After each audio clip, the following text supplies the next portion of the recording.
TDP Janasena లీడర్ల నుంచి cadre వరకు అతన్ని సోషల్ సైకో అంటాయి. అతన్ని అరెస్ట్ చేయకపోతే ఎందుకు చేయలేదు, అతను అరెస్ట్ అయినప్పుడు the most wanted psycho arrest అంటూ ప్రత్యేక కథనాలు మాత్రమే కాక ప్రైమ్ డిబేట్లు పెట్టాయి కొన్ని ఛానళ్ళు, మీడియా సంస్థలు. ఇది నాణానికి ఒకవైపు అయితే he is the hard core fan of YS Jaganmohan Reddy అని కాలర్ ఎగరేసుకొని మరీ చెప్తారు వైసీపీ కార్యకర్తలు. ఏది నిజం ఏది అబద్ధం అని తెలుసుకునేందుకు లెట్స్ ఇన్వైట్ వర్రా రవీంద్రారెడ్డి గారు అంటూ the dial news hot seat with Vijay సాధు. రవీంద్రారెడ్డి గారు నమస్తే అండి. నమస్తే, welcome to dial news and welcome to hot seat. Thank you. Interview start చేయబోయే ముందు నేను ఒకటి చెప్పాలి. దాదాపు 2 నెలలు మిమ్మల్ని వెంటాడాను, ఇబ్బంది పెట్టాను, ఇంకా చెప్పాలి అంటే వేధించాను. అసలు ఏం జరిగిందో తెలియాలి, ఇంకా బయటకు రానివి ఖచ్చితంగా మాట్లాడాలి అని. What ever it may be, finally accept చేసి మీరు హాట్ సీట్లో కూర్చున్నారు. నా రిక్వెస్ట్ ఒక్కటే, ఇది ఇంటర్వ్యూ కాదు, ఒక క్రైమ్ కన్ఫెషన్ అని అనుకోండి. నీతిగా నిజాయితీగా మీ గుండె లోతుల్లోంచి నా సూటి ప్రశ్నలకు సమాధానాలు చెప్తారని మనస్ఫూర్తిగా ఆశిస్తున్నాను రవీంద్రారెడ్డి గారు. నిజమే అండి. థ్యాంక్ యూ సో మచ్ నన్ను ఇన్వైట్ చేసినందుకు, నన్ను ఇబ్బంది పెట్టినందుకు. నేనేమనుకోలేదు. కాకపోతే ఇక్కడ నేను కొన్ని లిమిటేషన్స్లో ఉన్నాను. ఎందుకంటే న్యాయస్థానాల్లో నా కేసులు ఉన్నాయి, ప్లస్ ఈ పోలీస్ అధికారులు ఇవన్నీ, వీటి గురించి నేను మరీ ఇంత ఇదిగా చెప్పలేకపోవచ్చు. మరి మీరు మిమ్మల్ని కొంతమంది అడగచ్చు, అవి అడగలేదు ఇవి అడగలేదు అని. నేను నా లిమిటేషన్స్ వరకు నేనేం చెప్పగలను అవి చెప్పగలను. రేపు ఇవన్నీ వీగిపోయిన తర్వాత మళ్ళీ కూర్చుందాం, మొత్తం మీకు ఇంకా ఎక్స్ప్లెయిన్ చేయగలను. ఇప్పుడు నేను నా పరిధి మించి నేనేం చెప్పలేను, నేను పరిధి దాటైతే నేను వెళ్ళలేను. అంతవరకు అయితే నీకు ఆల్రెడీ రిక్వెస్ట్ చేసుకున్నాను, మళ్ళీ చెప్పగలుగుతున్నా. Thank you so much Ravindra Reddy గారు. నేను కూడా కోర్టుల్ని పోలీసుల వ్యవస్థని గౌరవిస్తాను కాబట్టి మీ కేసులు మొత్తం వీగిపోయేంత వరకు ఆగుతాను. ఇప్పటి వరకు నేను అడగాల్సిన మాత్రం అడగాలి. Let's coming to the straight point. July 3, 2023 సంవత్సరం నాడు టీడీపీ సెంట్రల్ ఆఫీస్ సాక్షిగా అప్పటి తెలుగు మహిళా నేత, ఇప్పటి హోమ్ మినిస్టర్ వంగలపూడి అనిత గారు మీకు ఒక వార్నింగ్ ఇచ్చారు. నా కొడక వర్రా రవీంద్రారెడ్డి, నువ్వు ఎక్కడ దాక్కున్నావో తెలుసు, పులివెందుల్లో ఉన్నావని తెలుసు, రాబోయే రోజులు మొత్తం అంతా మావే, లాక్కొస్తాను, నీకు బుద్ధి చెప్తాను అని.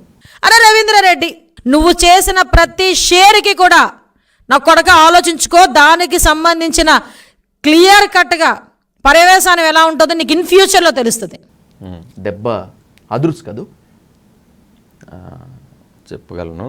అధికారాన్ని అడ్డం పెట్టుకొని అధికారంలో ఉన్నప్పుడు ఏమైనా చేయగలమని చెప్పేసి ఒక సామాన్యుడి మీద ప్రతాపం చూపించడము, ఇవన్నీ ప్రజలకు అందరికీ అర్థమవుతుంది.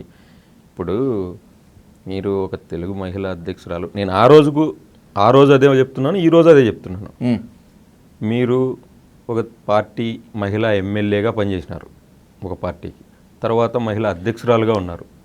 అన్నిటికంటే మించి మీరు మహిళగా, మీరు ఒక మహిళ అయ్యుండి నన్ను ఆ రోజు నేనేం చేశానో అనేది మీరు కోర్టుల ద్వారానో పోలీస్ స్టేషన్ల ద్వారానో మీరు వెళ్ళిన పద్ధతి అనేది ఒకటి ఉంటుంది, వెళ్ళే పద్ధతి అనేది. అలా కాకుండా మీరు మీ ఆఫీసులో కూర్చుని ఒరే నా కొడుక ఇలా అసభ్యకరంగా నన్ను నా ఫ్యామిలీని మాట్లాడడము ఇది కరెక్ట్ కాదు కదా. ఇది కరెక్ట్ కాదు. ఇది కరెక్ట్ కాని పక్షంలో దాదాపు ఒక వారం రోజులు నేను కూడా వెయిట్ చేశా. ఆ వీడియోను, ఆమె మాట్లాడిన వీడియోను అందరూ పెట్టి చాలా దారుణంగా నన్ను ట్రోల్ చేశారు. నీకు అది ఇదని చెప్పేసి. అంటే నేనేం తప్పు చేయకపోతే నన్నెందుకు ఈమె టార్గెట్ చేసి ఈ విధంగా మాట్లాడుతుందని నాకు మనసులో బాధ వేసింది. అంటే నేనేం శుద్ధపోసానని నేను చెప్పట్లేదు, నేను చేసే పనులు చేసింటాం, కానీ దానికంటూ ఒక వే ఉంటుంది. ఆ వేలో పోకుండా నువ్వు ఈ వేలో వచ్చినప్పుడు నేను మాట్లాడాల్సింది మాట్లాడాను. ఆ రోజు కూడా ఆ రోజు నేను మాట్లాడింది ఏంటి, మీరు ఆ విధంగా మాట్లాడడం తప్పమ్మా. మీరు ఒక మహిళ అయ్యండి ఈ విధంగా నా కొడక, అరే నా కొడక, ఇరే నా కొడక అంటే నేను మీకు ఏమవుతాను, ఇది తప్పు కదా అని. ఇక్కడ మీరు ఆలోచించాల్సింది ఏంటంటే, నేను మాట్లాడిన దాన్ని వాళ్ళు సీరియస్గా తీసుకున్నారు. ఆమె సీరియస్గా తీసుకుని ఉండొచ్చు పర్సనల్గా, what ever it may be, నేను దానికి నేను అంగీకరిస్తాను.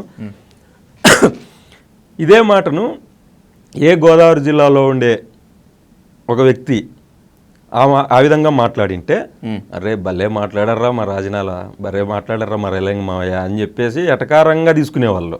అంటే గోదావరి జిల్లాలో వాళ్ళు మాట్లాడితే మేము రాయలసీమ నుంచి మా లాంగ్వేజ్ ఆ విధంగా ఉండొచ్చేమో, మేము మా లాంగ్వేజ్ అట్లా ఉంటుంది, మా కడపలో మేము అట్లే ఉంటాము, ఆ లాంగ్వేజ్ని వాళ్ళు ఆ విధంగా సీరియస్గా తీసుకుని ఉండొచ్చు.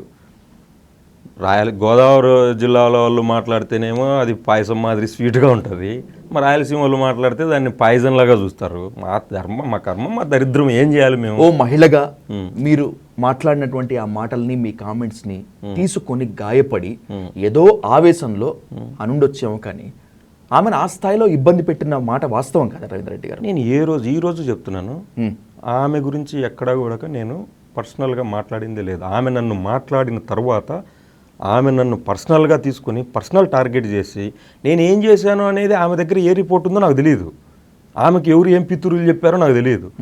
ఆమె నన్ను పర్సనల్ టార్గెట్ చేసిన తర్వాత మాట్లాడినాను తప్ప ముందు నేను ఆమె గురించి ఎక్కడ ఏం మాట్లాడింది లేదు.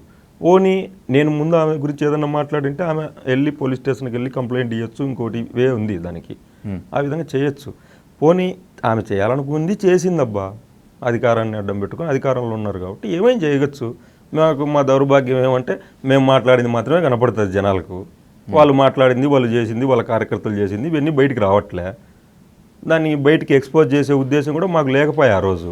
ఎందుకంటే పర్సనల్ ఫ్యామిలీస్ను, నా ఫ్యామిలీని, నా భార్యను, నా కూతుర్ని ఆ విధంగా ట్రోల్ చేస్తా, ఆ ఫోటోలు తీసుకుని వచ్చి నా భార్యను, నా కూతుర్ని, నా భార్య చెల్లెలను అందరి ఫోటోలు బయటికి తీసుకుని వచ్చి చాలా దారుణంగా ట్రీట్ చేశారు. ట్వీట్లు పెట్టి, పోస్టింగ్లు పెట్టి చాలా దారుణంగా మాట్లాడారు. మరి ఆ రోజు నేను బాధపడి నేను దాన్ని ఇంకో నలుగురికి చూపించే విధంగా నేను పోస్టింగ్లు పెట్టుకోలేను కదా.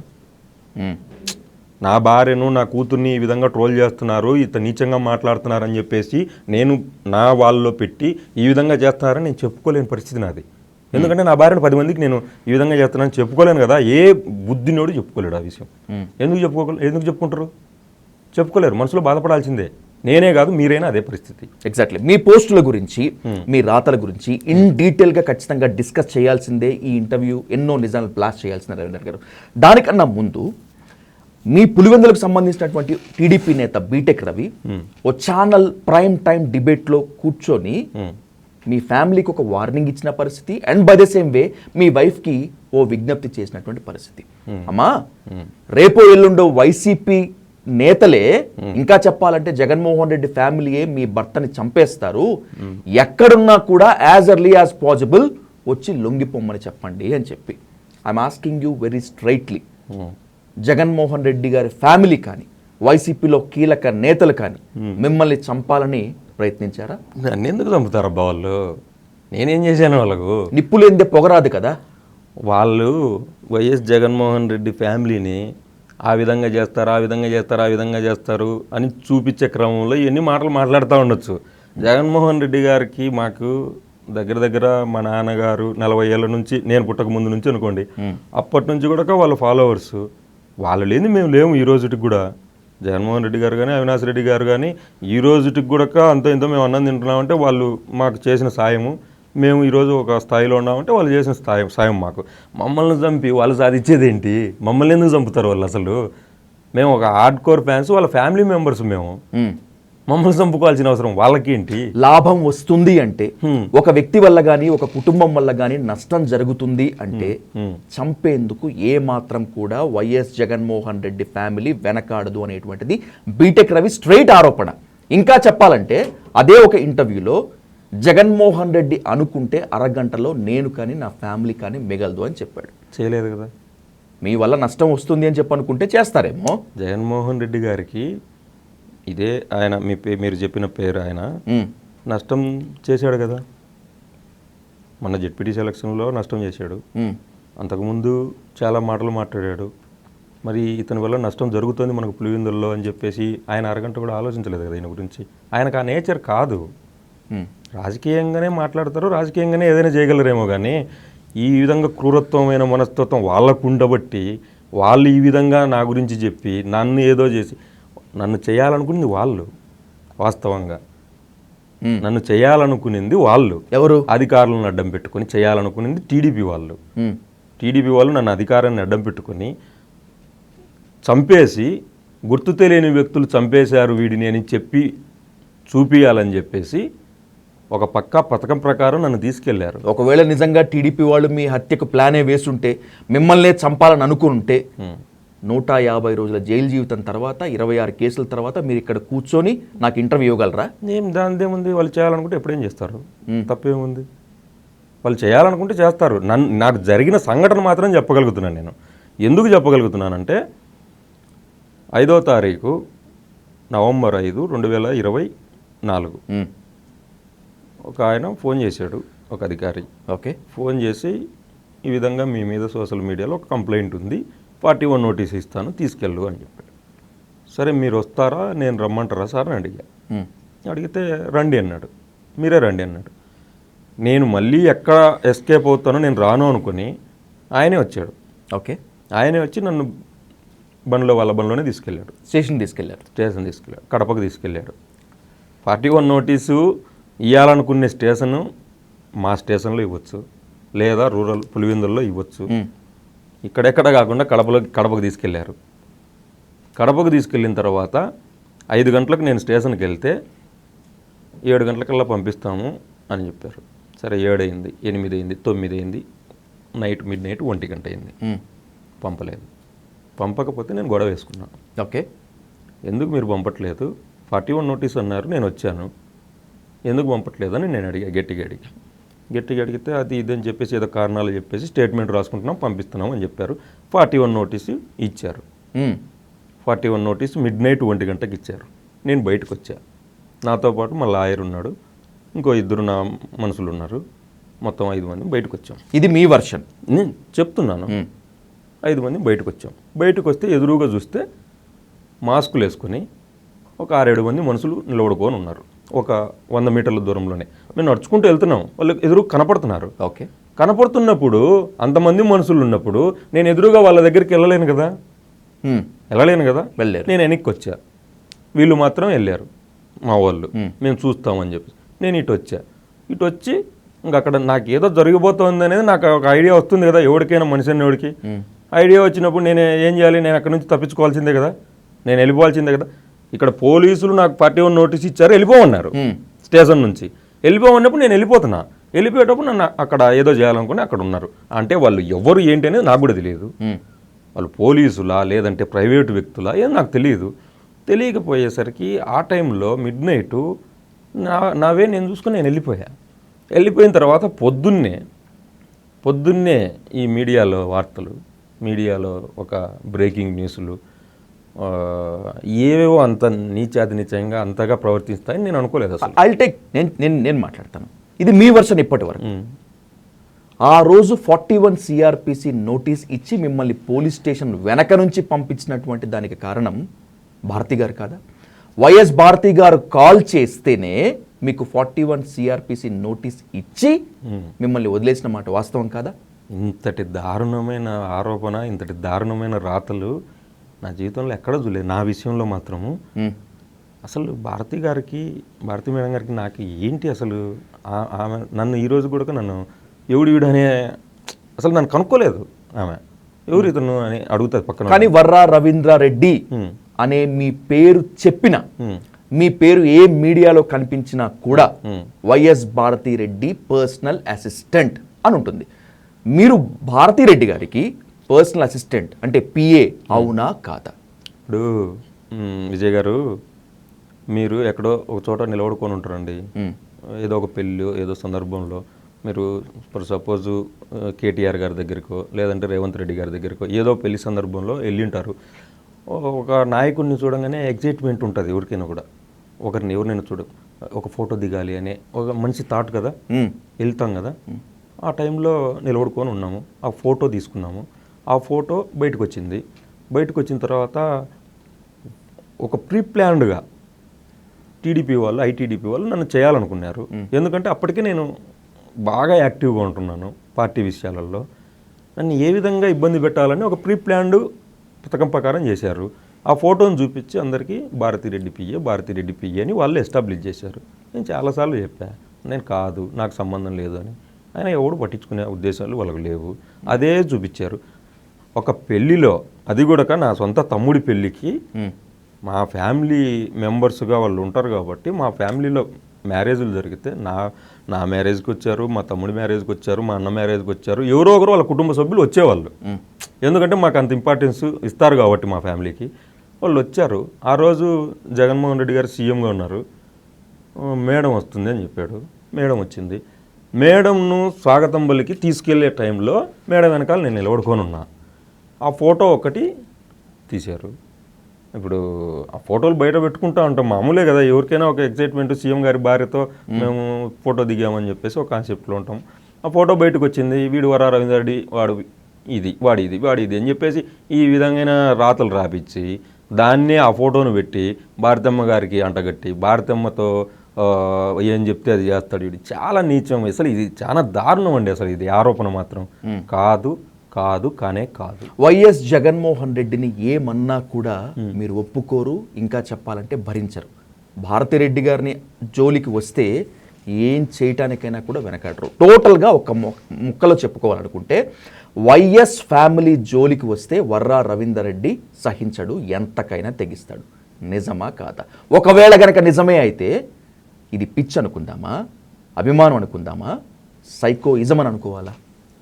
దాన్ని చూసే వాళ్ళ దృష్టిలో వాళ్ళ పర్సెప్షన్ ఏ విధంగా తీసుకోవచ్చు. అది నా దృష్టిలో అయితే అభిమానము. ఎంతో అభిమానిస్తాను నేను. ఎందుకంటే అతని క్వాలిటీస్, లీడర్ క్వాలిటీస్ నచ్చుతాయి నాకు. జగన్మోహన్ రెడ్డి గారు ఏదైనా చెప్పినాడంటే దానికి కట్టుబడి ఉంటాడు. నాకు ఆ విధానం నచ్చింది. నేను ఆయనకు అవసరమైతే నేను ఏమైనా చేయడానికి, మీరు అన్నట్టు అది సైకోయిజం అనుకోండి, ఇంకోటి అనుకోండి, ఏదైనా అనుకోండి సార్, నాకేం ఇబ్బంది లేదు. జగన్మోహన్ రెడ్డి గారికి ఒక పిచ్చి అభిమాని, ఎర్రి అభిమాని నేను. ఇది నన్నే కాదు, మా ఇంట్లో వాళ్ళని అడిగినా చెప్తాను, నా కూతుర్ని అడిగినా చెప్తుంది ఇదే విషయమే. అందులో నో డౌట్. వాళ్ళ ఫ్యామిలీ కోసమే పని చేస్తాను, ఇక మీద కూడా ఉంటాం అంతే. వేరే ఆలోచన మాకంటూ ఉండదు, రాదు కూడా. మీరు చెప్పిందే నిజం అనుకుంటాను, మీరు చెప్పిందే నమ్ముతాను రవీందర్ రెడ్డి గారు. ఈ ప్రశ్న అడగాలన్నా, ఈ ప్రస్తావన తీసుకురావాలనుకున్నా కూడా నాకు చాలా సిగ్గుగా ఉంది. కానీ I have to blast it కాబట్టి నేను అడుగుతున్నాను. మీరు నిజంగా వైఎస్ ఫ్యామిలీని గౌరవించే వాళ్ళైతే షర్మిలాని టార్గెట్ చేస్తూ మీరు పెట్టినటువంటి ఒక పోస్ట్, వైఎస్ఆర్ పక్కన విజయమ్మ పడుకోలేదు, ఎవరి పక్కన పడుకుంటే షర్మిల పుట్టిందో అని మీరు ఒక పోస్ట్ పెట్టారు. దీనికి ఏం సమాధానం చెప్తారు మీరు? సార్, ఇది మీరు క్వశ్చన్ అడుగుతుంటేనే కూడా నాకు చాలా ఇదిగా ఉంది. అసలు ఇంత దారుణంగా నన్ను చూపించడానికి కారణం అనేది నేను ఇందాక చెప్పా. జగన్మోహన్ రెడ్డి గారికి పిచ్చి అభిమానిని, నేను ఏదో చేస్తాను అని చెప్పేసి వాళ్ళ కాన్సెప్ట్లో నన్ను ఒక భారతిరెడ్డి పిఏ అని చెప్పేసి ముందుగానే వాళ్ళ ప్రీ ప్లాన్డ్ ప్రకారము ఆ ఫోటో బయటికి తీసుకొని వచ్చి ఈ విధంగా చేసి నా పేరు మీద పర్సనల్గా 18 ఫేక్ అకౌంట్లు క్రియేట్ చేశాడు ఒకడు. 18 ఫేక్ అకౌంట్లు. ఏం జరిగింది ఏంటి అని తెలుసుకునే లోపే మొత్తం స్క్రీన్ షాట్లన్నీ బయటకు వచ్చాయి. ఓకే, నేను ఇప్పుడు ప్రతిదీ నాకు డిస్ప్లే కాదు కదా, ఎవడో ఏదో చేస్తూ ఉంటాడు, నా దగ్గరికి రాదు కదా, అవి నాకు కనపడదు కదా, అవి నాకు కూడా వేరే వాళ్ళు పెట్టారు. ఏంటి నువ్వు ఈ విధంగా తిడుతున్నావు, అసలు ఈ విధంగా మాట్లాడుతున్నావు వాళ్ళ ఫ్యామిలీని, ఏం జరిగిందని చెప్పి నాకు వాట్సాప్లో పంపించారు. నేను చూసా, ఏంది ఇది, నేను మాట్లాడలేదు, నేను అసలు చేయలేదు, ఇలాంటి పనులు నేను ఎందుకు చేస్తాను, ఏంటి ఇది అని చెప్పేసి మొత్తం నేను ఎతికితే 18 ఫేక్ అకౌంట్లు ఉన్నాయి మొత్తం నా పేరు మీద, మీ పేరు మీద, నా పేరు మీద 18 ఫేక్ అకౌంట్లతో చాలా దారుణంగా నీచంగా పెట్టాడు. పెట్టి ఆ స్క్రీన్ షాట్లన్నీ తీసి ఆ స్క్రీన్ షాట్లన్నీ కూడా ఐటీడీపీ నుంచి ప్రమోట్ చేయించాడు.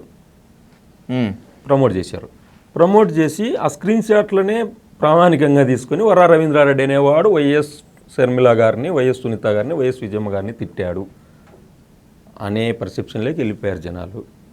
ఈవెన్ మా పార్టీ వాళ్ళు కూడా అదే ఆలోచించారు. వీడు అనే ఉండొచ్చేమో, ఎందుకంటే వీడు అరగెంటు, వీడికి కోపం ఎక్కువ, వీడికి అగ్రెసివ్, అవును, వీడు అనే ఉండొచ్చేమో అని ఆలోచించిన వాళ్ళు కూడా చాలామంది ఉన్నారు. మీకు ఇక్కడ ఒక విషయం చెప్పాలి. మిమ్మల్ని ఇంటర్వ్యూ చేసేందుకు ప్రయత్నిస్తున్నాను, విపరీతంగా ట్రై చేస్తున్నాను, మీరు కూడా ఒక మాట చెప్పండి అని చెప్పి వైఎస్ఆర్సీపీలో చాలా కీలకమైన నేతలతోటి నేను మాట్లాడితే అందరూ మీకు అగైనెస్ట్గా చెప్పారు. ఈ ఇంటర్వ్యూ చేయటం వల్ల మీరు కూడా లేనిపోని వ్యతిరేకత తెచ్చుకుంటారు, అవసరమా అని చెప్పి అన్నారు. అయినా కూడా నేను పంతంతో మిమ్మల్ని తీసుకొచ్చి పెట్టాను. ఎందుకింత సొంత పార్టీలో వ్యతిరేకత మీకు? ఏముందబ్బా వ్యతిరేకతగాను. ఇప్పుడు ఎవరు చూసే వేలో వాళ్ళు చూస్తూ ఉంటారు, ఎవరి ఆలోచన విధానం వాళ్ళది. నేను జగన్మోహన్ రెడ్డి గారి కోసం పనిచేశాను. కొంతమందికి అది నచ్చండొచ్చు, నచ్చకపోవచ్చు. నా ఎదురుగా అయితే ఎవడు మాట్లాడరు, నువ్వు ఆ విధంగా చేయడం తప్పు, ఆ విధంగా చేయడం కరెక్ట్ కాదని నా ఎదురుగా ఎవడు ఏం చెప్పలే ఇంతవరకు. నేను చేసింది కరెక్టేనే నన్ను నమ్ముతున్నాను ఈ రోజు కూడా. నాకు చెప్పాలనుకుంటే చెప్పేవాళ్ళు ఉన్నారు, నేను వాళ్ళ మాటలే తీసుకుంటా. వేరే ఎవడో వాడు ఇడు మాట్లాడుతున్నాడని నేను పట్టించుకోను. ఒక స్క్రీన్ షాట్లు అనేటివి ఇప్పుడు ఏముందండి, ఇప్పుడు మీ పేరు మీద నేను ఒక 100 చేపిస్తా స్క్రీన్ షాట్లు, అదేం పెద్ద విషయం కాదు కదా. నీ పేరు మీద ఒక 100 చేపించి మరుసటి రోజు సాయంత్రానికల్లా మొత్తం ట్రెండింగ్లోకి తీసుకురాగలను. నాకునే నాలెడ్జ్ ప్రకారం చెప్తున్నా, ట్రెండింగ్లోకి తీసుకొస్తా. ఫలానా విజయ్ ఢిల్లీ పేలుళ్లకు కీలక సూత్రధారి అయి ఉండొచ్చేమో అని పెట్టిస్తా. లేదంటే హిడ్మాతో సంబంధాలు ఉన్నాయేమో విజయ్కి, ఛత్తీస్గఢ్ కూడా వెళ్ళొచ్చాడేమో అని నేను పెట్టిస్తా. అంటే అదే నిజం అవుద్దా? దానికంటూ నీ పేరు మీద అకౌంట్ ఉండాలి కదా, నీ పేరు మీద IP అడ్రస్ ఉండాలి కదా, లేదు నీ పేరు మీద ప్రతిదీ రిజిస్టర్ అయి ఉండాలి కదా. దాన్ని ప్రామాణికంగా తీసుకోవాలన్నా పోలీసులు కానీ న్యాయస్థానాలు కానీ ఎవరైనా సరే ఆ లింకులు IP అడ్రస్లు చెక్ చేసిన తర్వాత పలానా వాడు, పలానా వరరాజేంద్రారెడ్డి, పలానా విజయ్ ఎవరైనా సరే తప్పు చేసినాడు, వాడిని తీసుకొచ్చి అరెస్ట్ చేయండి, రిమాండ్ ఇవ్వండి అని చెప్పాలి. అలా కాకుండా ఈ మధ్యలోనే ఇంకొక వ్యక్తి వచ్చి నన్ను అన్నారు, నాతో తిట్టించారు, నన్ను తిట్టించారు అని చెప్పి మాట్లాడడం ఇది కరెక్ట్ కాదు కదా. నేను దాని మీద ఒక కంప్లైంట్ ఇచ్చాను. ఎప్పుడైతే నా దృష్టికి వచ్చాయో ఆ రోజే నేను కంప్లైంట్ ఇచ్చాను పులివెందుల పోలీస్ స్టేషన్లో, క్రైమ్ నెంబర్ 45/2024. ఈ రోజు కూడా కాదు, నేను చెప్తాను, మీరు చెక్ చేసుకోవచ్చు. అది నిజమేనా? మీరే ఇచ్చారా? నేనే ఇచ్చాను. దానికి సంబంధించిన స్టేట్మెంట్ నేనే రాశాను. ఓకే. ఇచ్చి నేను ఆ SI గారికి ఇచ్చేటప్పుడు ఒక ఫోటో కూడా తీసుకున్నాను. ఎందుకంటే నా ఇది కోసం, ప్రూఫ్ కోసం ఇచ్చాను. ఓకే. అంతా ఉంది. అప్పుడు ఏం జరిగింది, వెంటనే FIR కట్టి నాకు ఇది న్యాయం చేయండి సార్ అని అడిగా. అప్పుడు రూలింగ్లో ఉన్నది ఎవరు? వైఎస్ఆర్సీపీ పార్టీనే కదా. అవును. వాళ్ళు కూడా ఇవన్నీ కామను జరుగుతూ ఉంటాయి అబ్బా, నీ మీద వాళ్ళ మీద మీరు, ఇవన్నీ జరుగుతూ ఉంటాయి, ఇదేం పెద్ద ఇష్యూ కాదులే అది ఇది అని చెప్పి మాట్లాడి. లేదు సార్, ఇది నాకు మచ్చ ఏర్పడుతుంది, ఎప్పుడైనా సరే ప్లీజ్ నాకు ఇది కన్సిడర్ చేసి ఏదో చేయండి అని నేను అడిగా. లేదు మీరు SP గారిని కలుపుకోండి అని. అప్పుడు వెళ్ళి అప్పటికప్పుడు మళ్ళీ నేను SP గారిని కలిస్తే ఆయన కూడా అదే చెప్పాడు. ఈ సోషల్ మీడియా కేసుల వల్ల ఏమవుతుంది అబ్బా, వాళ్ళు పెట్టుకుంటుంటారు, మీరు పెట్టుకుంటారు, ఇవన్నీ ఏం చేస్తాము, ఎంత నాన్ సెన్స్ ఇదంతా, ఎవడు ఎంక్వైరీ చేస్తాడు ఇది ఇదని. ఇక్కడ నాకు పెయిన్ ఉంది, నేను అనకపోయినా కూడా అన్నట్లు క్రియేట్ అవుతోంది, అక్కడ వైరల్ అవుతోంది. దీని గురించి ప్రతి ఒక్కరు చర్చ చేసుకుంటున్నారు. సో నేను నిరూపించుకోవాలి కదా, నేను నిరూపించుకోవాలి. ఈ టైంలో ఒక పెద్ద అధికారికి ఫోన్ చేసుకున్నా, సార్ ఇది జరుగుతోంది సార్, నాకు మచ్చ ఏర్పడుతుంది, ప్లీజ్ సార్ చేయండి సార్ ఇది అని చెప్పి ఏడుకుంటే, ఒక 10 నిమిషాలు వెయిట్ చేయి, నేను పిలుస్తారు, వాళ్ళు నీ దగ్గరికి వస్తారు, నీ దగ్గరికి తీసుకెళ్ళి 24 అవర్స్లో ట్రేస్ అవుట్ చేశారు ఎవరు చేస్తున్నారు ఏంటి అనేది. 24 అవర్స్లో మళ్ళీ 24 అవర్స్లో అతని దగ్గరికి వెళ్ళి అతను తీసుకొని వచ్చి పట్టుకొని వచ్చారు. ఉదయ్ భూషణ్ ITDP కార్యకర్త అంటున్నారు అతను. అవును, నిజమేనా? నిజమే. ఉదయ్ భూషణ్ అనే పేరు నిజమే. అతను ITDP కోసం పనిచేస్తున్న మాట వాస్తవమేనా? అతను ITDP కోసమే పనిచేశాడు. మీరు చెప్తే పోలీసులు చెప్పాలి, ఆన్ రికార్డ్ ప్రూఫ్స్ ఉన్నాయి మీ దగ్గర. అతనే స్టేట్మెంట్ ఇచ్చాడు. మీకు ఆ పేపర్ క్లిప్ వీడియో ఉంది, వీడియో కూడా ఉంది. ఓకే. వాళ్ళు ఏం మాట్లాడింది, పోలీసులు ప్రెస్ మీట్ పెట్టి అతన్ని వెనకాల పెట్టుకుని మాట్లాడింది, స్టేట్మెంట్ అంతా ఉంది ఈ రోజు కూడా.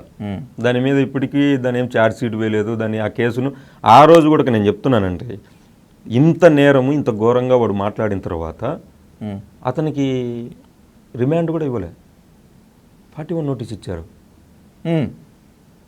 అరెస్ట్ చేసిన తర్వాత కూడా 41 నోటీస్ ఇచ్చారు. అసలు అప్పుడు మీ ప్రభుత్వమే కదా ఉంది మరి.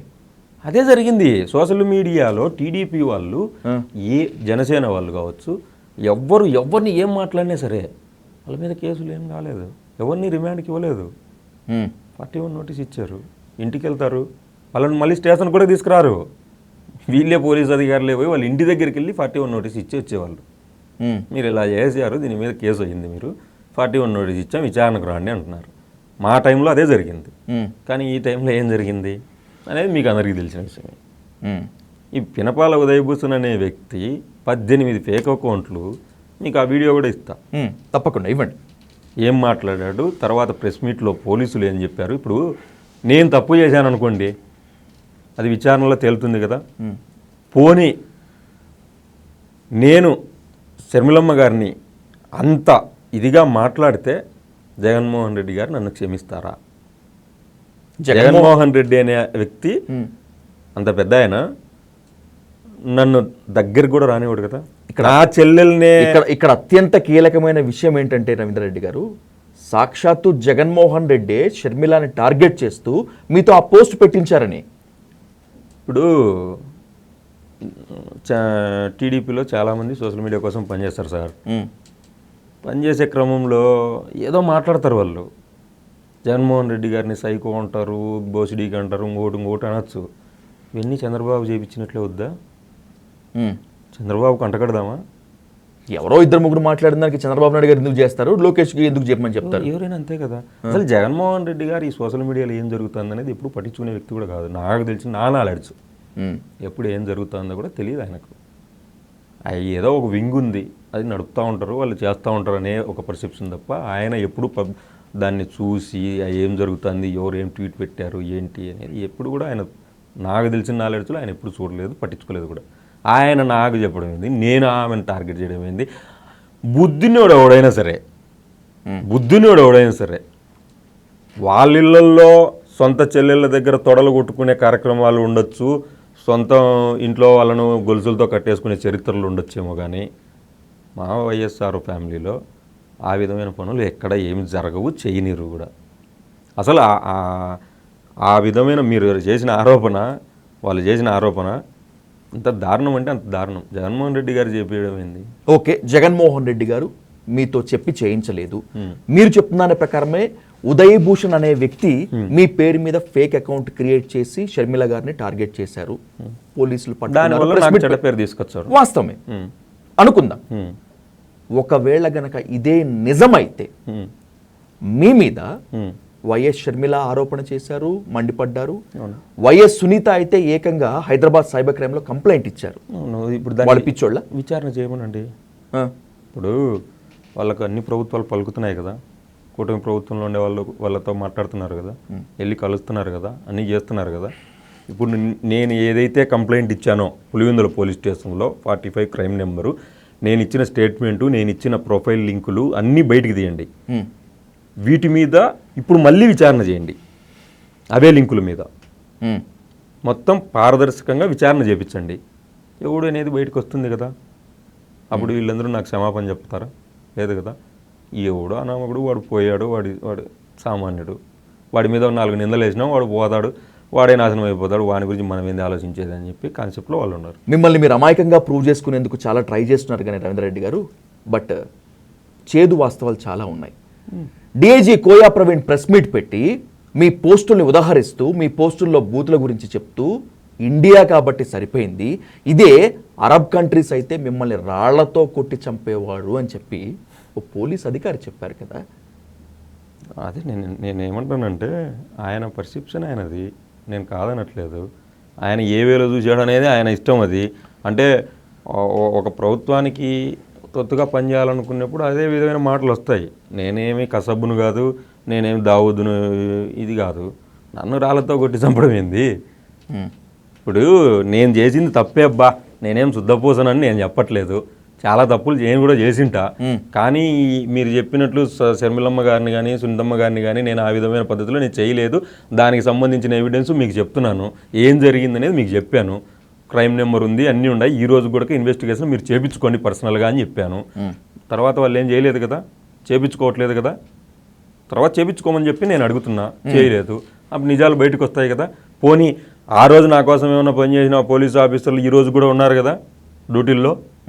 ఆ రోజు నేను కంప్లైంట్ ఇచ్చిన పోలీసులు ఆఫీసర్లు, వాళ్ళు ఇన్వెస్టిగేషన్ చేసిన వాళ్ళు ఈ రోజు కూడా డ్యూటీల్లో ఉన్నారు కదా. వాళ్ళని విచారించండి, ఎవడు తప్పు చేసినాడో బయటకు వస్తుంది. పోనీ ఈయన రాళ్ళతో కొట్టి చంపుతాడో, లేదంటే ఊరు చేపిస్తాడో, ఇంకోటి చేపియడో, ఏదో చేపి మనం. ఈ మధ్యకాలంలో ఒక ఫోటో చూసాను నేను. ముఖ్యమంత్రి చంద్రబాబు నాయుడు గారు ఒక వ్యక్తికి కేక్ తినిపిస్తూ ఉన్నాడు.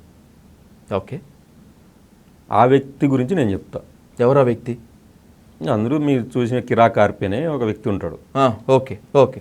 అతను పెద్ద పెద్ద స్క్రీన్లు పెట్టి జగన్మోహన్ రెడ్డి గారి గురించి, వాళ్ళ ఫ్యామిలీ గురించి, పిల్లల గురించి, ఇంకొకరి గురించి చాలా నీచంగా, శ్యామల గారి గురించి, రోజమ్మ గారి గురించి ఎవరు మాట్లాడితే వాళ్ళు, ఇప్పుడు ఈరోజు ఎవరైనా మాట్లాడితే ప్రెస్ మీట్ పెట్టి ఏదైనా ఖండిస్తే వాళ్ళ గురించి, వాళ్ళ చరిత్రల గురించి, వాళ్ళు ఏమి చేశారు ఇంకొకరి గురించి చాలా నీచంగా ట్రోల్ చేస్తున్నాడు. ఈరోజు కూడా లంబాస్తో మాట్లాడుతూ పెట్టిన వీడియోలు నేను ఇస్తాను నీకు, నీ ఛానల్లో నువ్వు ప్లే చేయగలవా? చేపిస్తాను ఖచ్చితంగా, ఏముంది. మళ్ళీ నువ్వు ఇబ్బందులు గురవుతావు. ఏదైనా టీడీపీ వాళ్ళు ఈ రోజు కూడా ప్రతిదీ లంబాస్తో ముంబాస్తో మాట్లాడే వీడియోలు, పోస్టింగ్లు నేను ఇస్తాను, నీకు మొత్తం డేటా ఉంది.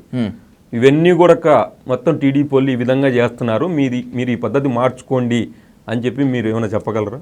ఎందుకు? ఖచ్చితంగా చెప్తాం. తప్పు ఎవరు చేసినా తప్పే, వైసీపీ తప్పు చేసినా తప్పే, టీడీపీ చేసినా తప్పే. అంటే వాళ్ళు నిద్రపోతున్నారా ఇప్పుడు?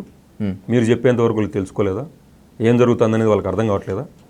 ఎవరేం మాట్లాడుతున్నారు? సీమరాజే కావచ్చు, ఇంకోరు కావచ్చు, ఎంత దారుణంగా మాట్లాడుతున్నారు. పేర్ని నాని గారి ఫ్యామిలీ గురించి మాట్లాడారు మొన్న, ఈ మధ్య రీసెంట్గా పేర్ని నాని గారి భార్య గురించి మాట్లాడారు. అంటే వాళ్ళకైనా భార్యలు ఉండేది, మాకైనా భార్య, వాళ్ళకు లేరా? మాకు లేరా? వాళ్ళకు లేరా? మాట్లాడేది ఎంతసేపు? మేము మాట్లాడేది మాత్రం బయట కనపడుతుంది. ఎందుకు మాట్లాడుతున్నారు? ఇప్పుడు అలాంటి నీచంగా మాట్లాడే వ్యక్తికి నువ్వు పక్కన నిలబెట్టుకొని ఒక కేక్ కట్ చేయొచ్చు, కేక్ తినిపిస్తున్నావు అంటే దీని వెనకాల ఉన్నది ఎవరు అసలు? ఏం జరుగుతుంది అసలు? మీరు ఈ విధంగా ప్రోత్సహిస్తున్నారా? తిట్టమని మాట్లాడుతున్నారా? తిట్టమని మీరే చెప్తున్నారా అని మేము అనుకోవాల్సిందే కదా. అప్పుడు ఖచ్చితంగా అందరూ అదే ఆలోచిస్తారు కదా. తప్పు కదా ఇది. పోనీ మీరేం చేశారు 2019 నుంచి 2024 వరకు ఒక 2 ఏళ్ళు మీరు అసలు బయటికి రాలేదు అనుకోండి. మీ ఇళ్ళలో మీరు ఉంటే వాళ్ళు కరోనా టైంలో ఆ జగన్మోహన్ రెడ్డి ఏదో ఆయన రివ్యూ మీటింగ్లు, ఆ కరోనాకు ఏదో చేసుకుంటూ ఆయన పడుతూ ఉండేవాడు. మీరు ఎక్కడ బయటికి రాలేదు, వచ్చి ఒక కేజీ కూరగాయలు ఇచ్చిన పాపాను కూడా పోలేదు మీరు ఎవరు కూడా. ఆయన పని ఆయన చేసుకునేవాడు. ఆ సోషల్ మీడియాలో కూడా ఎవరు మాట్లాడే వాళ్ళు కూడా లేరు. అప్పుడు 2023లోనే బయటకు వచ్చారు అందరూ కట్టుకొని. వచ్చి ఎవరు మగవాళ్ళు మాట్లాడేవాళ్ళు కదా అసలు. టీడీపీ జనసేన నుంచి, టీడీపీ జనసేన నుంచి, జనసేనలో ఉన్న అంత ఇంత మగవాళ్ళు మాట్లాడేవాళ్ళు. టీడీపీలో ఎవరు మగవాళ్ళే మాట్లాడేవాళ్ళు కాదు. ఎందుకు మాట్లాడలేదు అసలు? ఎవరు మాట్లాడరు అసలు. మొత్తం ఒక పెయిడ్ బ్యాచ్ను, ₹7 బ్యాచ్ను మొత్తం తీసుకొని వచ్చి ఆడవాళ్ళందరితో మాట్లాడించేవాళ్ళు. జగన్మోహన్ రెడ్డి తుక్లక్, జగన్మోహన్ రెడ్డి సైకో, జగన్మోహన్ రెడ్డి ఇది, జగన్మోహన్ రెడ్డి అది, ఏ అసలు ఈ భాషలు మాట్లాడారు అసలు? నీకంతా డేటా ఇస్తా, నువ్వు అవన్నీ నీ ఛానల్లో ప్లే చేయాలి. ఖచ్చితంగా మొత్తం డేటా ఇస్తా. లేడీస్, ముఖ్యంగా మహిళలు ఎంత నీచంగా మాట్లాడారంటే, ఎవరో ఎక్కడో ఉంటుంది ఒక ఆమె రెడ్డి కాకపోయినా రెడ్డి అని పేరు పెట్టుకొని రెడ్లందరినీ తిడుతుంది. ఏమిరా మీకు జగన్మోహన్ రెడ్డికి ఇంకా సపోర్ట్ చేస్తున్నారు, మన రెడ్లం అందరం వేరేగా వెళ్ళాలరా, మనకు రెడ్లకు అన్యాయం జరిగిందిరా అని పెడుతుంది. ఆమె అసలు రెడ్డి కాదు. ఇట్లా రెడ్లను ఇంకో విధంగా దిగజార్చుతా మాట్లాడటం. స్వాతి రెడ్డి గురించి మీరు ఎవరు ఆమె అండి, మేము పేర్లు చెప్పాల్సిన అవసరం కూడా లేదు, అది అందరికీ తెలిసిన విషయమే. వీడియో చూస్తే అందరికీ అర్థమవుతుంది. ఇట్లా ఇంకా రకరకాలు. ఒకతను ఎవరో యాస్సో ఏదో ఇంకొకటి ఉంటుంది, బూడిదా అని పేరు, యాస్సో ఏదో అసలు అతను ఒకడు, అదే యాస్ బూడిదో యాస్ బుద్ధులు ఏదో. అతను జగన్మోహన్ రెడ్డిని ఎంత నీచంగా మాట్లాడాడంటే అంత నీచంగా మాట్లాడాడు. సైగో అంటాడు, ఇంకోడు అంటాడు, ఫ్యామిలీ గురించి మాట్లాడు, పిల్లల గురించి మాట్లాడతాడు, చాలా నీచంగా మాట్లాడాడు. ఇవి ఎవరికి కనపడలేదా? ఈ మహిళలు ఉన్నారు, ఫోటోలు మార్పింగ్ ఫోటోలు పెట్టి జగన్మోహన్ రెడ్డి గారి, వాళ్ళ భార్య, మా ఎంపీ గారి చాలా నీచంగా ట్రోల్ చేశారు. ఇలా ఏం అనలేమా అసలు? చూసి చూసి చూసి చూసి కేసులు పెడితే 41 నోటీసులు ఇస్తారు. మా ప్రభుత్వంలోనే, వైఎస్ఆర్సీపీ ప్రభుత్వంలోనే ఎవరికి ఏం రిమాండ్ ఇవ్వలేదు. 41 నోటీసులు. ఈ సోషల్ మీడియా కేసులకు 41 నోటీసులు ఇవ్వ, అంతకంటే ఏం లేదని చెప్పేవాళ్ళు అధికారులే ముందు మేము వెళ్తే. ఇప్పుడు ఎవరికైనా కడుపు మండుద్ది కదా.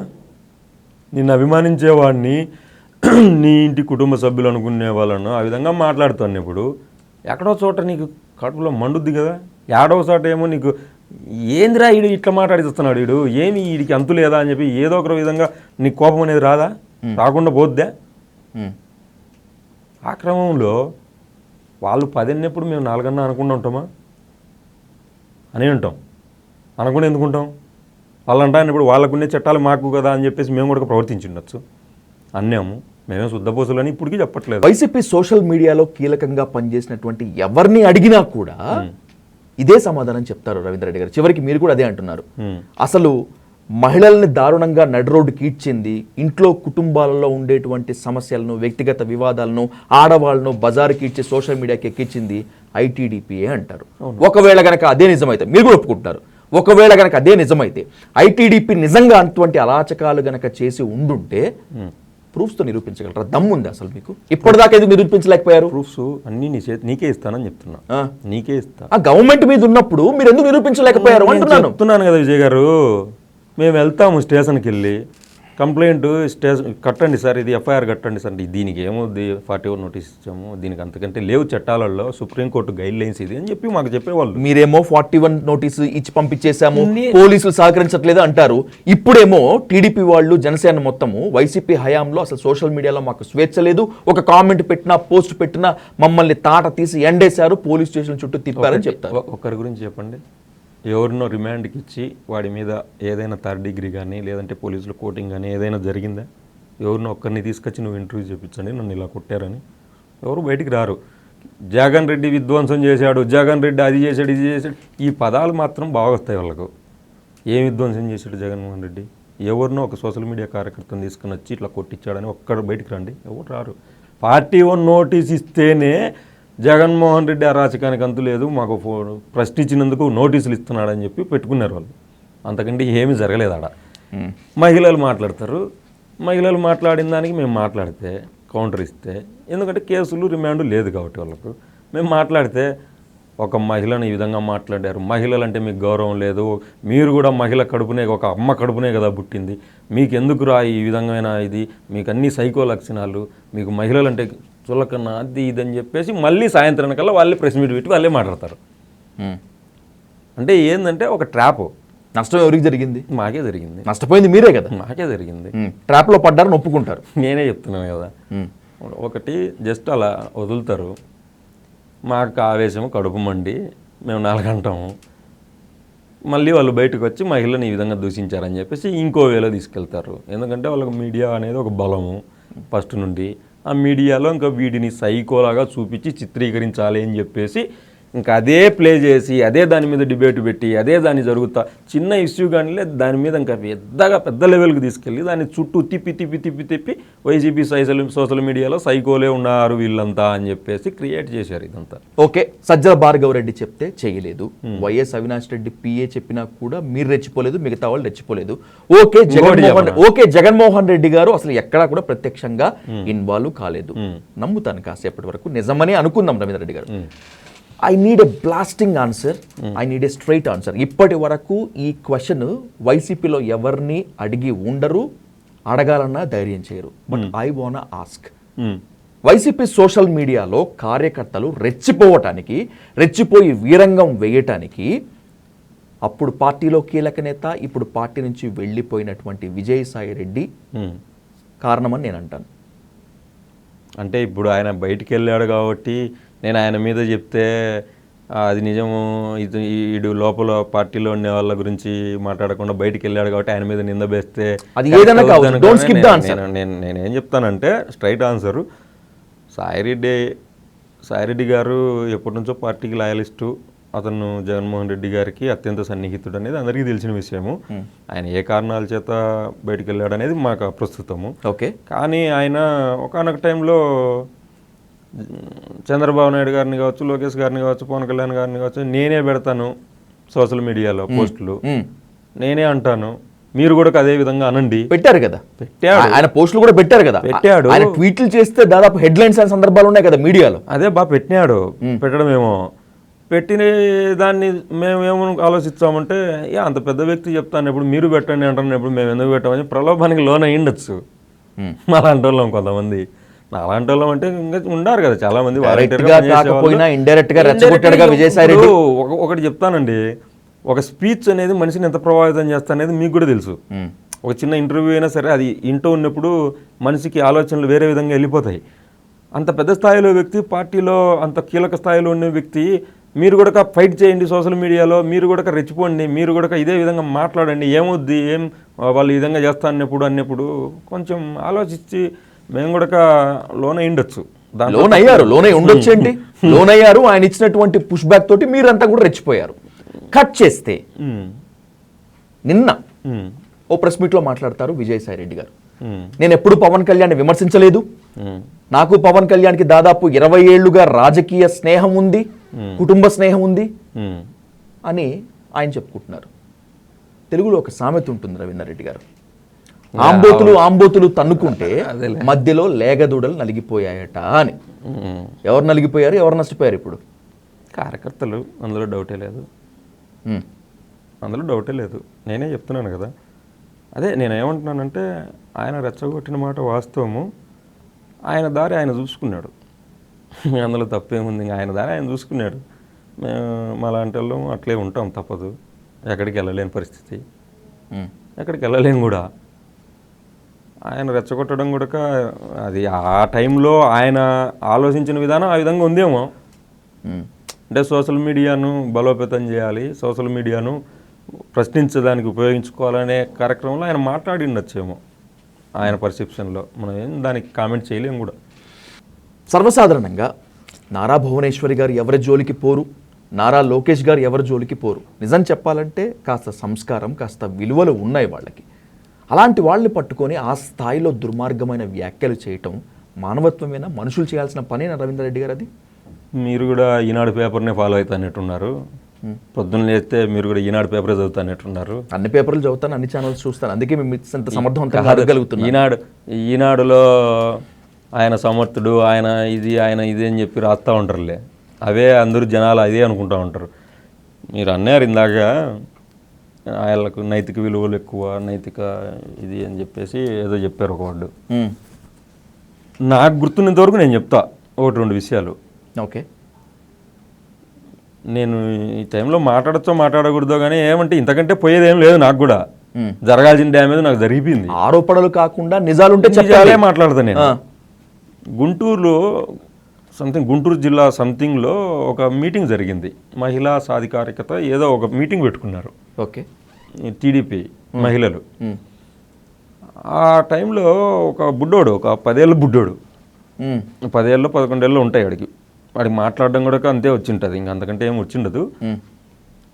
మైక్ తీసుకొని జగన్ రెడ్డి నీ కత్త తేలుతా, నిన్ను ముక్కలు నరుకుతాము, అది ఇదని చెప్పి జగన్మోహన్ రెడ్డి గారి గురించి నీచంగా మాట్లాడిచ్చారు.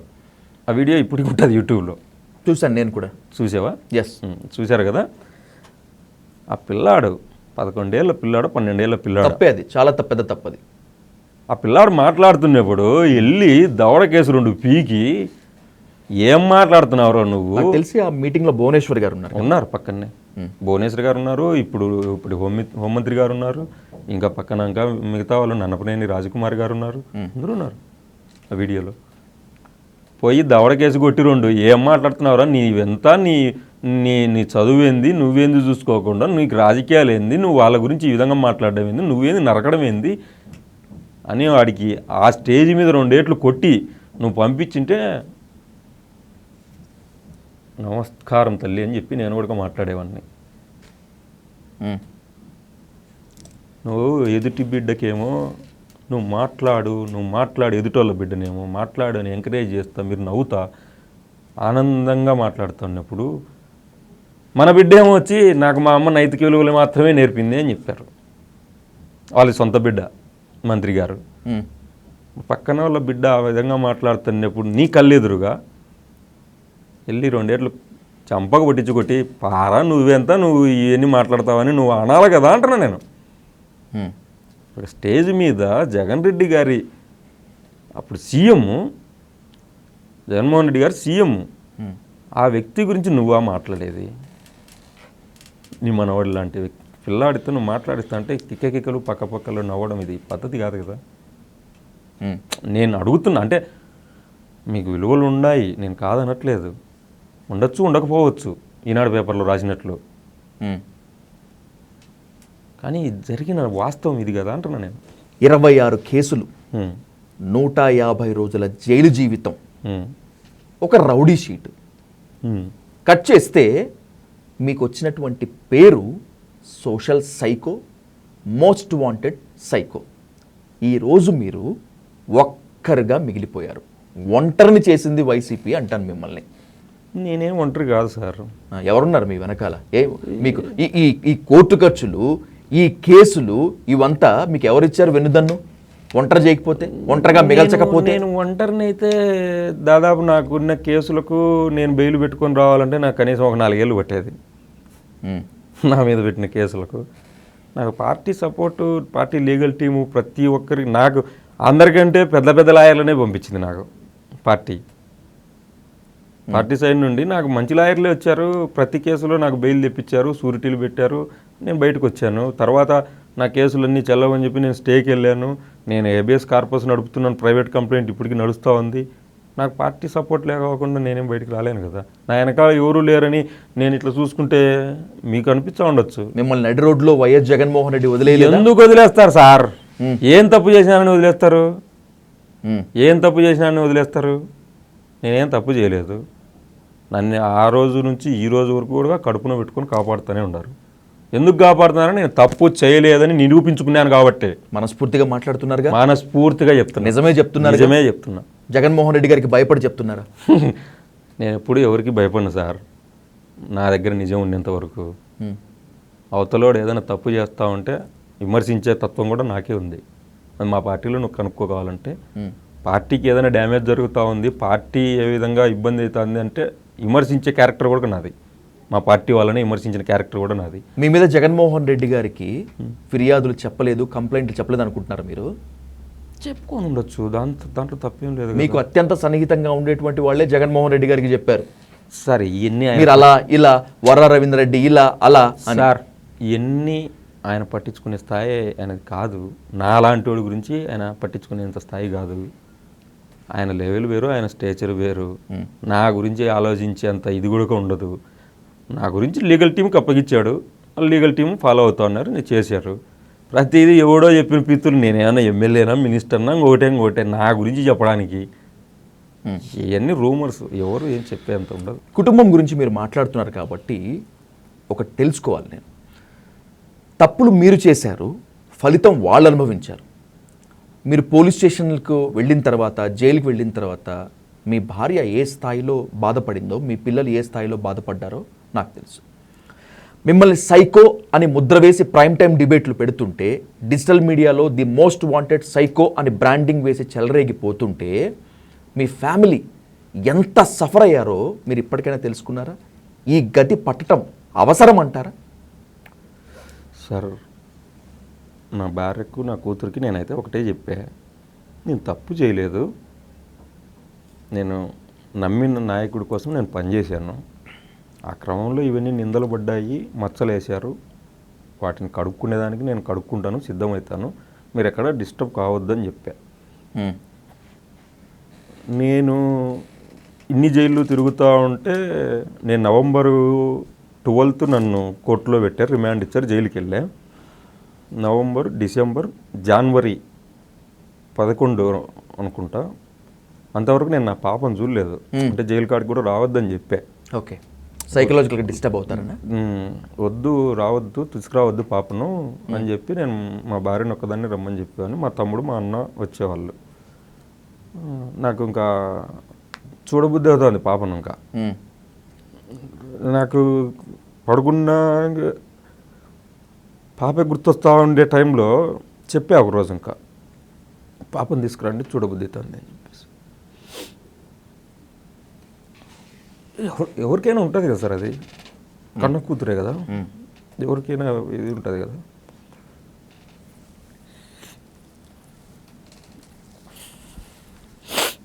వచ్చింది సార్ పాప. వచ్చే నేను జైల్లో ములాఖత్తులో అడిగా, ఏమ్మాయి ఏంటి, ఏమనుకుంటున్నావు నువ్వు నా గురించి? నేను తప్పు చేశాను అనుకుంటున్నావా? నిన్నేమన్నా స్కూల్లో పలానా ఇది, పలానా అతని కూతురు ఇది అని చెప్పేసి ఎవరన్నా ఏమన్నా మాట్లాడుతున్నారా? ఒకవేళ అట్లా అన్నట్టుకుంటే కనుక స్కూల్ మార్పిద్దాము, వేరే చోట వదులుతాను, నువ్వు బాధపడకు అని చెప్పాను సార్. లేదు డాడీ, ఎవరు ఆ విధంగా అడగలేదు, ఒకవేళ అడిగినా కూడా నేను ఒకటే చెప్తాను డాడీ, మా నాన్న సింహము, మా నాన్నను బోన్లో పెట్టారు అంతే, మా నాన్న ఏ తప్పు చేయలేదు, మా నాన్న ఏం చేశాడనేది నాకు తెలుసు, అంతకుమించి ఏం చేయలేదు అని నేను చెప్తాను, నేను మాట్లాడగలను డాడీ అని చెప్పి. నాకు అప్పుడు కొంచెం ఆత్మవిశ్వాసం వచ్చింది. ఓకే, కుటుంబం నైతిక స్థాయి మద్దతు ఇచ్చింది కాబట్టి. మా పాప ఆ విధంగా మాట్లాడుతూ ఉంది. కొంచెం మా భార్య అన్న కొంచెం డౌన్ అయిందేమో, కానీ కొంచెం కాదు కానీ చాలా డౌన్ అయిపోయింది నా విషయంలో. మా పాప భయపడలేదు. మా పాప ఎక్కడా కూడా అసలు మా డాడీ తప్పు చేయలేదు, నమ్మిన పార్టీ కోసం, నమ్మిన నాయకుడి కోసం, నమ్మిన కుటుంబం కోసం పనిచేసాడనే కాన్సెప్ట్లో ఉంది మా పాప ఇప్పటికీ. నేను కూడా ఏ తప్పు చేయలేదని చెప్తున్నాను, చేయను కూడా, నాకేం అవసరము. నేను ఒకటే చెప్పా, అప్పుడు చెప్తున్నా, ఇప్పుడు జగన్మోహన్ రెడ్డి గారి జోలికి, వాళ్ళ ఫ్యామిలీ జోలికి వచ్చిన వాళ్ళను మాత్రమే విమర్శించాను. ఆ విమర్శలకు ఫలితం నాకు అనుభవించాను. నేను అనుభవించడం అనడం కంటే కక్షపూరితంగా చేశారు నన్ను. ఎంత కక్షపూరితంగా చేశారు అనేది చేశారు నన్ను. అయినా నేను ఇంకా చెప్పుకోలేను కూడా కొన్ని విషయాలు, కొన్ని దారుణంగా ట్రీట్ చేశారు. అవన్నీ చెప్పుకొని నేనేదో లో అయ్యాను, అదంతా లేదు. రాటుదేలాను. ఏం చేస్తారో చెయ్యండి అని చెప్తున్నాను. ఏం చేస్తారులే, ఇంతకు మించి ఏం చేస్తారులే అని మీరు అంటున్నారు, కానీ 2029లో రాబోయేది వైఎస్ఆర్సీపీ గవర్నమెంటే. జగన్ 2.0 చూస్తారు. గవర్నమెంట్ వచ్చిన తర్వాత రప్పా రప్పా రప్పా చేస్తామని చెప్పి జగన్మోహన్ రెడ్డి వెళ్ళిన ప్రతి ఒక్కటి దగ్గరికి ప్లకార్డులు ప్రదర్శిస్తున్నారు, ఫ్లెక్సీలు కడుతున్నారు. ఏం చేద్దామని మీరు గవర్నమెంట్లోకి వస్తే ఇంతకన్నా ఎక్కువ అరాచకం సృష్టిస్తారని చెప్తున్నారా? ఇది వార్నింగ్ కదా సార్? ఇప్పుడు జగన్మోహన్ రెడ్డి గారు ఏమైనా చెప్పారా ఎక్కడన్నా? ఏమని? అఫీషియల్గా కానీ ఎక్కడైనా కానీ అన్అఫీషియల్గా కానీ 2029లో మాకు అధికారం వస్తుంది, మేము మిమ్మల్ని అందరినీ రప్పా చేస్తాం, నూరారా రప్పా చేస్తాం, నిన్ను రప్పా చేస్తా అని ఎక్కడన్నా అన్నాడా? సప్త సముద్రాలు దాటినా, రిటైర్ అయినా కూడా పిలిపిస్తాం, ఖచ్చితంగా నిలబెడతాం అని వార్నింగ్ ఇచ్చారు కదా ప్రెస్ మీట్ సాక్షిగా జగన్మోహన్ రెడ్డి గారు. తప్పదు. ఎందుకు ఇలాంటి అధికారులు? ఇందాక మీకు చెప్పాను కదా, ఒక అమ్మాయి విషయంలో ఏం చేశాడు అనేది. ఇది ఆన్ ద రికార్డ్ ఆయనకు మైండ్లో ఉంది. అవునా? ఆయన దృష్టిలో ఉంది, ఎవరు ఏం చేశారు, ఎవరిని ఏం ఇబ్బంది పెట్టారు అనేది ఉంది. ఇలాంటి వాళ్ళను మీరు చెప్పేటువంటి ఆ డిజిటల్ బుక్లో ఉందా? ఉంది. ఇదే ఉందా? ఇలాంటివి చాలా ఉన్నాయా? ఇలాంటివి చాలా ఉన్నాయి, 100 ఉన్నాయి ఇలాంటివి. అలాంటి వాళ్ళను, మా కార్యకర్తలను ఇబ్బందులకు గురి చేసి, అన్యాయంగా అక్రమంగా ఇబ్బందులకు గురి చేసే వాళ్ళ గురించి ఖచ్చితంగా న్యాయస్థానాలు ఎదురుగా నిలబెడతామనే చెప్పాడు ఆయన. సప్త సముద్రాల అవతలున్నా కూడా తీసుకొచ్చి నిన్ను రప్పా చేస్తా అనలే ఆయన. న్యాయస్థానాల ఎదుటగా నిలబెట్టి మిమ్మల్ని దోషులుగా చూపిస్తాం అనే చెప్పినాడు. కానీ మీరు అనుకున్నట్టు వాళ్ళు అనుకున్నట్టు రప్పా చేస్తా అంటే ఏందో కాదు అది. అభిమానులు ఆయన మీద అభిమానంతో ఆ బోర్డులు పెట్టుకుంటున్నారు, రప్పా డైలాగ్ బాగుందని చెప్పి. రప్పా డైలాగ్ అంటే మీకెందుకు అంత భయము? మేమేం ఓటర్లను మిమ్మల్ని అందరినీ రప్పా చేస్తాము, మీ ఊర్లో రప్పా చేస్తామని ఓటర్లు అందరినీ రప్పా చేస్తారు ఎవరన్నా? ఎవరు నేను చేయలేం కదా. ఈ విధంగా ఇబ్బందులకు గురి చేసిన వాళ్ళు అన్యాయంగా. ఇప్పుడు మాచర్లో పిన్నెల్లి రామకృష్ణారెడ్డి గారు ఉన్నారు, ఆయన విషయంలో ఏం జరిగిందనేది మొత్తం చూస్తాను స్టేట్ అంతా. టీడీపీ వాళ్ళే ముక్కు నేలేసుకుంటున్నారు ఆయన విషయంలో జరిగేది. నాకు తెలిసిన టీడీపీ వాళ్ళు కూడా ఇంత దారుణం అసలు చేస్తారనుకోలేదే అంటున్నారు. ఆయన విషయంలో ఏం జరిగింది? టీడీపీ వాళ్ళు చంపుకున్నారు. మళ్ళీ వాళ్ళకు ఒక ప్రభుత్వ ఉద్యోగము, మీరు వినే ఉంటారు, ఇది ప్రభుత్వ ఉద్యోగము. టీడీపీ వాళ్ళకు సరిపోక చంపుకుంటే మీరు రిఫరెన్స్ ఇచ్చేది వీరయ్య చౌదరి కేసా? పేరు సంథింగ్ అదేనా? అదే అనుకుంటా వాళ్ళ కేసు, పిన్నెల్లి గారిని పెట్టిన కేసు. నాకు కూడా ఆ పేరు కరెక్ట్ గా రావట్లేదు, బహుశా అదే కదా. ఆయన అంత్యక్రియలకి చంద్రబాబు నాయుడు గారు, లోకేష్ గారు వెళ్ళినట్టున్నారు. అది నాకు నేను చెప్పేది పిన్నెల్లి గారిని ఏ కేసులో పెట్టారో ఆ కేసు గురించి చెప్తున్నా, నాకు ఆ పేర్లు తెలియదు. అది టీడీపీ వాళ్ళే చంపుకున్నారనేది పొద్దున్నే ఈనాడు పేపర్లో వచ్చింది, ప్రత్యక్ష సాక్షులు వీడియోలు ఉన్నాయి. ఇవన్నీ ఉండి కూడా ఈరోజు పిన్నెల్లి రామకృష్ణారెడ్డి గారిని వాళ్ళ తమ్ముడిని ఇంకొక ఇద్దరిని అందరినీ అరెస్ట్ చేయాలంటున్నారు. మళ్ళీ మొన్న సుప్రీంకోర్టుకి ఏదో వెళ్ళి ఆయన బెయిల్ రద్దు చేసి అది తన రిమాండ్కి.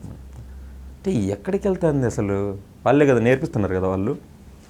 అంటే ఈ విధంగా మేము చేసాము, మీరు ఇంకో వేలో రాకుండా ఇదే వేలో రాండి అని అవతలోడికి చెప్తానట్టు కదా. ఎక్కడ నెట్ వ్యవస్థలు ఎక్కడికి తీసుకెళ్తున్నారు వీళ్ళు? ఇప్పుడు 311 సెక్షన్ అనేది పెడుతున్నారు వీళ్ళు. నేనేం లా చదవలేదు, ఇంకోటి చదవలేదు. నేను కూడా జైల్లో ఉన్నాను కాబట్టి ఆ సెక్షన్ల గురించి నేను ఆడ విన్నాను కాబట్టి చెప్తున్నా. 311 అనేది దేశద్రోహం కేసు. అది ఎవరికో ఉగ్రవాదులకో ఎవరికో పెట్టాల్సిన కేసు. అది సెక్షను ఎవరికి పెట్టారు? మాకు పెట్టారు 311. ఏమి ఎట్టుపోతుంది అసలు? 311 చెల్లదు అని చెప్పారు తర్వాత సుప్రీంకోర్టు. 311 చెల్లదంటానే సుప్రీంకోర్టులో గైడ్లైన్స్ వస్తానే సోషల్ మీడియా కేసులు అరెస్ట్ చూపించకూడదు, 7 ఏళ్ళు లోపల ఉన్న వాళ్ళు అని చెప్పేసి ఏదో చెప్పారు, రిమాండ్ ఇవ్వకూడదని. వెంటనే ఏం చేశారు వీళ్ళు? గంజాయి కేసు పెడతా ఉంటారు. గంజాయి తీసుకొచ్చి గంజాయి అమ్ముతున్నారు, గంజాయి పెడతామంటారు. ఈ గంజాయి కేసు ఏంది? గంజాయి పెట్టడం ఏంది? అంటే ఏదో ఒక వేలో ఏదో ఒక విధంగా అక్రమంగా ఏదో ఒక కేసు పెట్టి వాడిని ఇబ్బందికి గురి చేసి వాడు జగన్మోహన్ రెడ్డి అనే అతనికి సపోర్ట్ చేయకూడదు. ఇది వాళ్ళ అంతిమ లక్ష్యం. నువ్వు కేసులు పెట్టే కొద్దీ వాడు ఇంకా ఎక్కువ పని చేస్తాడు తప్ప, రాటు తేలుతాడు తప్ప వేరే ఏం లేదు అక్కడ. మహా అయితే ఈ సంవత్సరం 2 ఏళ్ళు గమ్మున ఉంటాడేమో. వాడు పడిన బాధ, వాడు మానసిక శోభ బయటికి పోకుండా వాడు ఏం తీర్చుకోలేడు కదా. ఖచ్చితంగా ఏదో ఒక రోజు ఓటు ద్వారా చూపించాడు కదా. వాడు ఇంకా కసిగా పనిచేసి ఇంకో 10 ఓట్లు వేపిస్తాడు కదా. లాస్ట్ టైం వాడి ఓటు వాడు వేసుకొని ఉంటాడు, ఎవడైతే ఇబ్బంది పడినాడు వాడు. లేదంటే వాళ్ళ ఫ్యామిలీ ఓట్లు మాత్రమే వేపించుంటాడు. ఈరోజు వీడికి కసి పెరిగి ఊరందరితో వేపించే స్థాయికి తీసుకొచ్చారు వీళ్ళు. నీకు అర్థమైందా? కసి పెరిగితే మనిషిలో ఎంత దూరమైనా వెళ్తుంది. వాడిని ఆ ఊరికి, ఆ మండలానికి మొత్తం ఈరోజు వాడు రిప్రజెంటేటివ్గా అయ్యి నన్ను ఈ విధంగా తయారు చేశారు, నన్ను ఈ విధంగా అన్యాయంగా ఇబ్బంది పెట్టారు, మీరందరూ నాకు ఓట్లు వేయాలి, ఖచ్చితంగా ఓట్లు వేపియాల్సిందే మనం అని చెప్పేసి వాడు కసిగా పనిచేస్తాడు అంటున్నా. చెయ్యండి. మీరు ఎన్ని కేసులు పెడితే మాకు అంతమంది బయటకు వచ్చి పోరాడే సైనికులను తయారు చేసినట్టు తప్ప ఏమీ జరగదు ఇక్కడ. మహా అయితే జైలు వెళ్తున్నారు, వస్తున్నారు, అయిపోద్ది. ఇప్పుడు దానికి కూడా చట్టం చెల్లదు అంటుంది, రిమాండ్ కూడా సోషల్ మీడియా కేసులకు ప్రశ్నిస్తే. Right, I respect you. 2 ముఖ్యమైన ప్రశ్నలతో ముగిస్తాను రవీందర్ రెడ్డి గారు. ఒకప్పుడు జనసేన అధినేత, ఇప్పుడు డిప్యూటీ సీఎం పవన్ కళ్యాణ్ని చాలా తీవ్రంగా విమర్శించారు, వాళ్ళ ఫ్యామిలీస్ని విమర్శించారు, వాళ్ళ పిల్లల్ని కూడా చాలా దారుణంగా పోస్టులు పెట్టారు. ఎవరు? మీరు, మీ సోషల్ మీడియా కార్యకర్తలు. ఇప్పటి వరకు ఆయన మంచితనం మాత్రమే చూశారు. రాబోయేటువంటి రోజుల్లో తీరు మార్చుకోకపోతే నా గట్టిదనం ఏంటో చూపించాల్సి వస్తుంది అని చెప్పి ఆన్ రికార్డ్ వార్నింగ్ ఇచ్చారు. మారతారా, లేకపోతే పవన్ కళ్యాణ్ అంటే ఏంటో చూస్తారా? ఇప్పుడు ఆయన గట్టిదనం చూపించాలి అనుకుంటే చూపించవచ్చు, దాంట్లో తప్పేం లేదు. తప్పు చేసిన వాళ్ళ మీద చూపించవచ్చు. ఫస్ట్ ఎవరి మీద చూపించాలి గట్టితనం?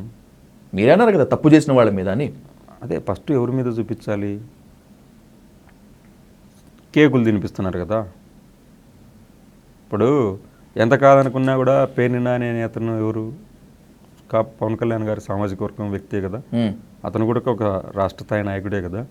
పవన్ కళ్యాణ్ గారి పేర్ని నాని గారి భార్య గురించి మాట్లాడినప్పుడు పవన్ కళ్యాణ్ గారు, రేయ్ తాట తీస్తా, నీ తోలు తీస్తా, మీరేంది అతన్ని ఇమీడియట్గా అతన్ని నా గట్టిదనం చూపించాలని చెప్పేసి అతనికి గట్టిదనం చూపించాలి కదా. ఎందుకు చూపించలేదు మరి? తప్పు కదా ఇది. మరి పక్కన వాళ్ళ భార్యల గురించి మాట్లాడినప్పుడు మాత్రం నేను సైలెంట్గా నేను శుద్ధపుస్తకం మాదిరి ఉంటాను, మీరు మా గురించి మాట్లాడినప్పుడు మాత్రమే నేను రియాక్ట్ అయితే గట్టిదనం చూపించానంటే ఎట్లా? నీ సొంత సామాజిక వర్గమే కదా పేర్ని నాని గారు. తప్పు కదా ఇది. కురసాల కన్నబాబు గారు, ఆయన గురించి నువ్వేం రాసావు, ఏం రాపిచ్చావు? గోడల మీద, వాళ్ళ ఇంటి ఎదురుగా ఉన్న గోడల మీద పాలేరు, జగన్మోహన్ రెడ్డి పాలేరు అని రాపిచ్చావు. మీ మనసులో వెళ్ళి జగన్మోహన్ రెడ్డి గారి పాలేరు అని రప్పించావు. పాలేరు అంటే ఏంటి? పాలేరు అంటే అతన్ని నమ్మిన నాయకుడి కోసం పనిచేయడం పాలేరు అవుతుందా? అంటే మరి మీరు నమ్మిన నాయకుడి కోసం మీరు 15 ఏళ్ళు నిలబడుతున్నారు కదా, నిలబడతామంటున్నారు కదా, మరి ఈ ఏ కోణంలో చూడాలి అసలు? తప్పు కదా ఇది. మిమ్మల్ని మాత్రమే అంటాము, మీరు మెత్తగా ఉండండి, నేను మాత్రం గట్టిదనం చూపిస్తాను అంటే ఎట్లా అవుద్ది ఇది? ఫస్ట్ వాళ్ళని శిక్షించు. మా వాళ్ళని కూడా నేను వదిలిపెట్టకోకుండా వాళ్ళని శిక్షించినాను, గట్టిదనం చూపించినాను, సో నెక్స్ట్ మీరే లైన్లో ఉండండి అంటే అందరూ లైన్లో నిలుతారు. ఆయన నిజాయితీపరుడని నేను అనుకుంటా. అప్పుడు మేము లైన్లో ఉంటాం. ఫస్ట్ వాళ్ళ దగ్గర నుంచి స్టార్ట్ చేద్దాం. మా వాళ్ళని కూడా నేను లైన్లోనే పెడతా. ఎవరెవరైతే అంటున్నారో ఇప్పుడు కూడా వాళ్ళని అంటారో నేను లైన్లో నిలబెడతాం మా వాళ్ళని తీసుకొని వచ్చి. ఇప్పుడు టీడీపీలో ఉంటూ అంటే ఆయనకు ఎందుకో మరి వైసీపీ నుంచి చిన్న విమర్శ చేసినా కూడా తట్టుకోలేరు అసలు. వైసీపీ వాళ్ళు ఏ విమర్శ చేసినా తట్టుకోలేరు. ఎందుకో నాకు అర్థం కాని విషయం ఇది. ఇదే అలగా జాతి, శంకర్ నా కొడుకులు వాళ్ళెంత, వాళ్ళ బ్రీడ్ ఏంటి, వాళ్ళ లక్షణాలు ఏంది, వాళ్ళెంత, వాళ్ళ బతుకులు ఎంత, ఇంకోటి వాళ్ళ అమ్మగారిని ఏదో తిట్టించాడని చెప్పేసి ఒకనొక టైంలో చాలా దారుణంగా మాట్లాడి ఒక స్టూడియోకో ఎక్కడికో వచ్చి చాలా ఓవర్ చేశాడు. నేను కూడా వాళ్ళ అమ్మగారిని తిట్టారు అని చెప్పేసి. తిట్టింది ఎవరు అసలు? తిట్టింది ఎవరు? అప్పుడు ఆయనే కదా స్వయాన మాట్లాడాడు కదా, లోకేష్ గారు మా తల్లిని తిట్టించారు మీరు, మిమ్మల్ని వదిలిపెట్టను అని చెప్పేసి. ఈరోజు కూడా ఉన్న యూట్యూబ్లో మీరు చూసే ఉంటారు వీడియోలు, చూసారు. గట్టితనం ఎక్కడిపోయింది అప్పుడు? నీకు తల్లి కదా ఆమె, మీకు స్వయాన తల్లిగారు అండి ఆమె. మరి ఆ విధంగా మీరు గట్టితనం చూపించాలి. చూపిస్తాడని నేను కోరుకుంటున్నా. కోరుకునే రోజు పవన్ కళ్యాణ్ గారు మీరు మొగాడండి అసలు అని చెప్పేసి పవన్ కళ్యాణ్ గారికి జై అని చెప్పి నేనే పోస్ట్ రాస్తా. నేను బయటకు వచ్చి ఒక వీడియో చేస్తా, పవన్ కళ్యాణ్ గారు వెరీ గుడ్ అని చెప్పి నేనే మాట్లాడతా. ఆయన గట్టిదనం చూపించాల్సిన చోట చూపించి మా దగ్గరికి వస్తే నేనే ఒప్పుకుంటాను. పవన్ కళ్యాణ్ గారు is the great personality, great human being అని చెప్పేసి నేను ఒప్పుకుంటాను. నువ్వు చేయాల్సిందంతా అక్కడ చేయకుండా మా దగ్గరికి మాత్రం గిటితనం చూపిస్తాను, అక్కడ చూపిను అంటే ఫస్ట్ అక్కడ చూపించి వచ్చి నింటేనా బాగుండేది. ఆ రవిప్రకాష్ గారి మీద తిట్టావు, బిఆర్ నాయుడు గారిని తిట్టావు, లోకేష్ గారిని మాట్లాడావు, వీళ్ళందరూ మాట్లాడారు. మాట్లాడిన వాళ్ళ మీద గిటితనం చూపించి మా దగ్గరికి వస్తే మీకంటూ ఒక క్రెడిబిలిటీ ఉంటుంది. ఎవరిని వదలడితను కరెక్ట్ పర్సన్ అని చెప్పేసి మీకు కూడా జనాల్లో ఒక ఇది వద్దని నేను అనుకుంటున్నా. ఆయన బాగుండాలని నేను కోరుకుంటున్నా. ఆయన ఒక రాజకీయ నాయకుడిగా ఎస్టాబ్లిష్ కావాలని కోరుకుంటున్నా. ఇంకా సినిమా హీరోగా ఉంటే నేనేం చేయలేను, అదే పనిలో ఉంటే మేమేం మాట్లాడలేము. ఇంకోటి తాట తీస్తా, తోలు తీస్తా, ఇంకోటి ఏదో మాట్లాడతాడు ఆయన. చెప్పులు తీపిస్తాడు, చెప్పులు చూస్తాడు, చెప్పులు చూపించి రాడ్లతో వస్తారా, కట్టెలతో వస్తారా, ఇంకో దాంతో వస్తారా? ఎవరికి ఏం అవసరం రాడ్లతో కట్టెలతో రావడానికి? ఏం పనింది మాకు రాడ్లతో కట్టెలతో కొట్టాడుకోవడానికి? మీకు ఆ మైండ్ సెట్ ఉండి మీరు రెచ్చగొట్టి ఇంకొకటి అన్నప్పుడు మాత్రము ఆ విధంగా నేను మాట్లాడితే ఒప్పుకోను అంటే ఎట్లా వద్దు? అది తప్పు కదా. మీరు ఒక కరెక్ట్ వేలో నడుస్తూ ఉన్నప్పుడు మిమ్మల్ని రోల్ మోడల్గా తీసుకొని మీకోసం పనిచేసే వాళ్ళు కూడా ఆ పద్ధతిలోకి వెళ్ళాలి. అంతేగాని నేను చెప్పులు చూపిస్తా, మీరు రాడ్లు తీసుకురండి, మేము చెప్పులు తీసుకొచ్చాం, ఇది పద్ధతి కాదు కదా. ఒక రాజకీయ నాయకుడు పోయింది, ఒక పార్టీ అధినేత పోయింది, నన్ను మాట్లాడకూడదు, నేను మాత్రం మిమ్మల్ని మాట్లాడతా. ఈ లక్షణాలు ఇవి కొద్దిగా తగ్గించుకుంటే బాగుంటుంది. నిన్ను మాట్లాడినప్పుడు అవతలోడు కూడా మాట్లాడతారు కదా, దాన్ని కూడా తీసుకోవాలి కదా మనము.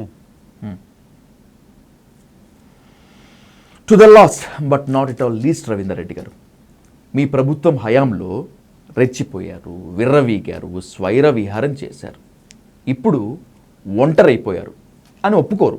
అయినా కూడా నలిగిపోయారు, కుమిలిపోయారు. రాబోయేటువంటి రోజులు ఇంతకంటే చాలా దారుణంగా ఉండే పరిస్థితులు కనిపిస్తున్నాయి. అన్నిటికీ సిద్ధమై ఉంటారా? ఒకవేళ కనుక సిద్ధమై ఉంటే మీ టార్గెట్ ఏంటి? సిద్ధమయ్యేది ఏముందండి, సిద్ధం మేము మా పార్టీలో పనిచేస్తాము. నేను గ్రామ స్థాయినా మండల స్థాయిలోనా నా వేలో నేను పని చేసుకుంటూ ఉంటాను అంతే నా పార్టీకి. నువ్వు ఇప్పుడు చేసినట్లే అన్యాయంగా అక్రమంగా ఏదేదో చేస్తామంటే చేసుకో, ఏమవుతుంది? మాకంటూ ఒక రోజు వస్తుంది కదా, ఆ రోజు మేము నిలబడతాం కదా, ఏం చేయాలనేది మాకు ఒక ఐడియా ఉంటుంది కదా, ఎవరు ఏం చేసింది మేము రాసుకుంటాం కదా, మేమైతే మర్చిపోలేం కదా, ఇక్కడి నుంచి తీలేం కదా. ఒకవేళ బుక్కులు తిరిగిపోవచ్చేమో,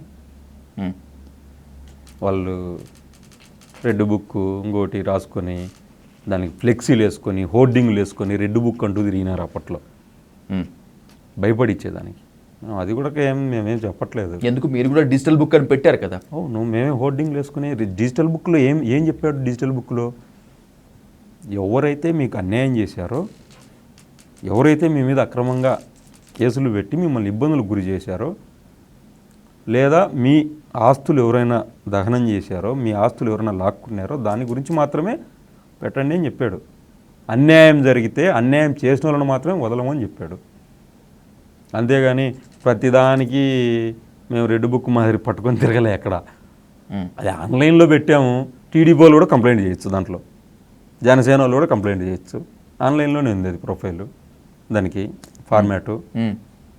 ఒకవేళ జనసేన వాళ్ళకి అన్యాయం జరిగితే జనసేన వాళ్ళు కూడా కంప్లైంట్ చేయొచ్చు. Open for all. Open for all. వాళ్ళకు కూడా న్యాయం చేస్తాడని చెప్తున్నాను నేను జగన్మోహన్ రెడ్డి. ఎందుకు చెప్తున్నానంటే ఆయనకు అదే చెప్తున్నాను కదా, ఆయన కులం చూడడం మతం చూడడం ఏం చూడడు. అతనికి అన్యాయం జరిగింది, ఎవరికైనా న్యాయం చేయమని చెప్తాడు రేపు పొద్దున కూడా. ఒకవేళ వీళ్ళకి కూడా అన్యాయం ఖచ్చితంగా జరుగుతుంది ఇప్పుడు కూడా జనసేన వాళ్ళకు. ఒకవేళ వాళ్ళు కూడా కంప్లైంట్ చేయొచ్చు, దాంట్లో తప్పే లేదు. జనసేన వాళ్ళు ఎలా తయారయ్యారంటే ఆయన ఒక మోడ్లోకి తీసుకెళ్ళాడు వీళ్ళని, స్విచ్ మోడ్, ఇటు తిప్పుతున్నాడు అటు తిప్పుతున్నాడు. వీళ్ళు ఆ విధంగానే తయారవుతున్నారు. వీళ్ళకంటూ ఒక పరిజ్ఞానం ఉండాలి కదా అని నేను కోరుకుంటున్నా. నాకు జనసేనలో కూడా పెద్ద పెద్ద మిత్రులే ఉన్నారు, మంచి స్నేహం ఉంది నాకు వాళ్ళతో కూడా. మళ్ళీ ఇదొక కుంపట అట్లనేం కాదు, కుంపటేముంది, అందరికీ తెలిసిన విషయాలే. నా ఫోటోలు వాళ్ళతో ఉంటాయి, అన్నీ చూసే ఉంటారు చాలామంది.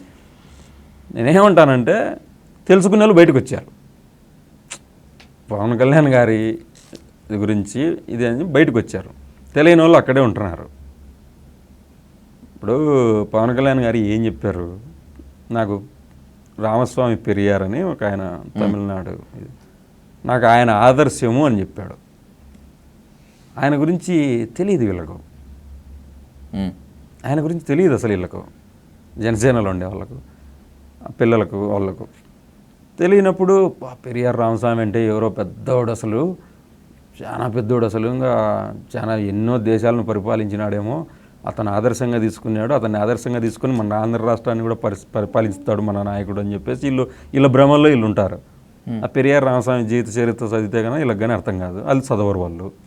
తర్వాత ఏమన్నాడు, నాకు చేగువేర అంటే ఇష్టము, చేగువేర భావాలంటే ఇష్టము, చేగువేర లక్షణాలంటే ఇష్టము అని చెప్పేసి ఓ పెద్ద మీటింగ్లో కూడా ఇట్లా చేగువేర పోజుతో ఒక మైక్ పెట్టుకొని ఇదంతా చేశాడు. అందరూ చెగువేర అంటే ఏదో అని చెప్పేసి చెగువేర గురించి చదువుకుని, చెగువేర చివరి క్షణాలు ఏ విధంగా జరిగినాయి, చెగువేర యుద్ధ నీతి ఏంది అనేది అందరికీ తెలుసు. తర్వాత కొద్ది రోజులకు మళ్ళీ క్రైస్తవులను ఆకట్టుకోవడానికి నేను బాప్టిజం తీసుకున్నాను అన్నాడు. ఎవరొద్దన్నారు, మళ్ళీ వీళ్ళు కూడా బాప్టిజం తీసుకోవాలనే ఆలోచనలోకి తీసుకెళ్ళాడు వీళ్ళను.